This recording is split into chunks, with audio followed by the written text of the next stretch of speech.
Տիեզերքը հարատաձեռն կլինի կենդանակերպի 3 նշանների համար, ովքեր փետրվարին աննախադեպ ֆինանսական հաջողություններ կունենան։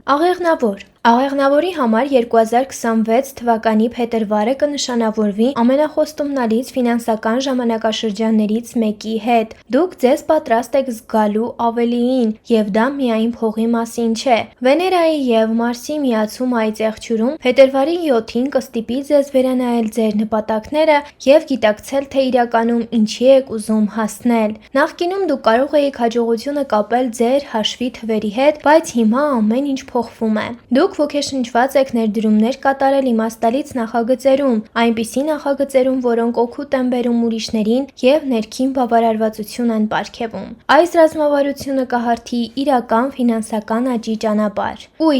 Կույսերի համար շաբաթվա հիմնական թեման հավասարակշռությունն է։ Կշեռքի վերջին քառորդի լուսինը փետրվարի 10-ին կօգնի վերանայել ֆինանսական սովորությունները եւ սահմանել ճիշտ առաջնահերթություններ։ Սա ժամանակ է անկեղծորեն հարցնել ինքներդ ձեզ. արդյոք ձեր ծախսերն ու ջանքերը իսկապես տանում են ձեզ այնտեղ, որտեղ դուք ուզում եք գնալ։ Տիեզերքը ձեզ ասում է, ոչ բոլոր որոշումները պետք է ռացիոնալ լինեն։ Երբեմն կարևոր է լսել ձեր զգացմունքները։ Եթե դուք զգում եք ներքին դատարկություն, գնումները չեն լրացնի այն։ Այնուամենայնիվ, հուզական հավասարակշռության վրա աշխատելը կօգնի բնականաբար գրավել ֆինանսական կայունություն։